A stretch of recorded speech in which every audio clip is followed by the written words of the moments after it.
ఆదికాండము 6వ అధ్యాయము.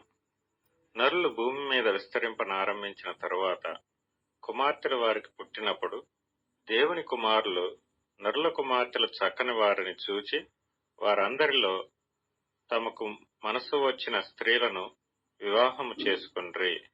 అప్పుడు యెహోవా, నా ఆత్మ నరులతో ఎల్లప్పుడూ వాదించదు. వారు తమ అక్రమ విషయములో నరమాత్రులై ఉన్నారు. అయినను వారి దినములు 120 ఏండ్లగునెను.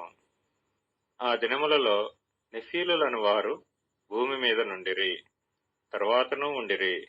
దేవుని కుమారులు నరుల కుమార్తెలతో పోయినప్పుడు వారికి పిల్లలను కనిరి. పూర్వకాలమందు పేరు పొందిన శూరులు వీరే. నరుల చెడుతనము భూమి మీద గొప్పదనియు, వారి హృదయం యొక్క తలంపులలోని ఊహ అంతయు ఎల్లప్పుడూ కేవలము చెడ్డదనియు యెహోవా చూచి, తాను భూమి మీద నరులను చేసినందుకు యెహోవా సంతాపము నుండి తన హృదయములో నొచ్చుకొనెను. అప్పుడు యెహోవా, నేను సృజించిన నరులను, నరులతో కూడా జంతువులను, పురుగులను, ఆకాశ పక్షాదులను భూమి మీద నుండకుండా తుడిచివేయదును. ఏలయనగా నేను వారిని సృష్టించినందుకు సంతాపము నొంది ఉన్నానెను. అయితే నోవహు యెహోవా దృష్టి యందు కృప పొందినవాడాయెను. నోవహు వంశావళి ఇదే.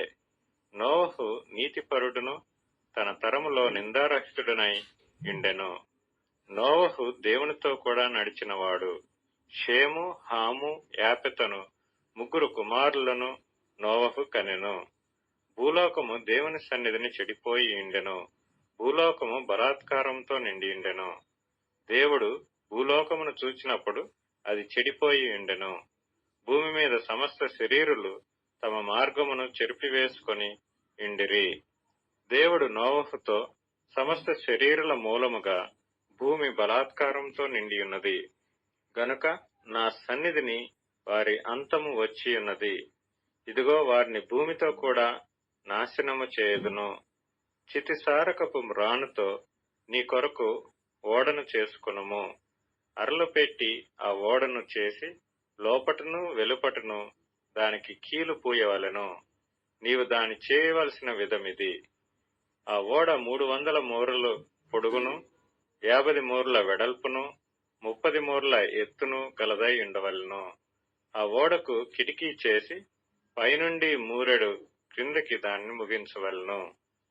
ఓడ తలుపు దాని ప్రక్కన ఉంచవలెను. క్రింది అంతస్తు, 2వ అంతస్తు, 3వ అంతస్తు గలదిగా దాని చేయవలెను. ఇదిగో నేనే జీవవాయువు గల సమస్త శరీరులను ఆకాశము క్రింద నుండకుండా నాశనము చేయుటకు భూమి మీదికి జల ప్రవాహము రప్పించుతున్నాను. లోకమందున్న సమస్తమును చనిపోవును. అయితే నీతో నా నిబంధన స్థిరపరచుదును. నీవును నీతో కూడా నీ కుమారులను, నీ భార్యయు, నీ కోడండ్రును ఆ ఓడలో ప్రవేశింపవలెను.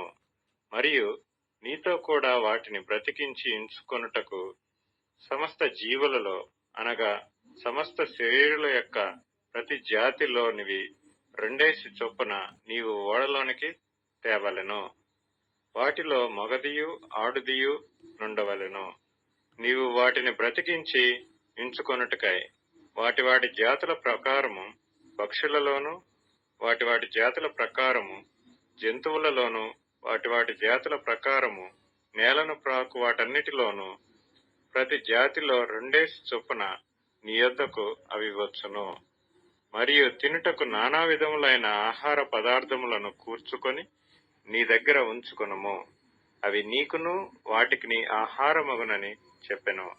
నోవహు అట్లు చేసెను. దేవుడు అతనికి ఆజ్ఞాపించిన ప్రకారం యావత్తు చేసెను.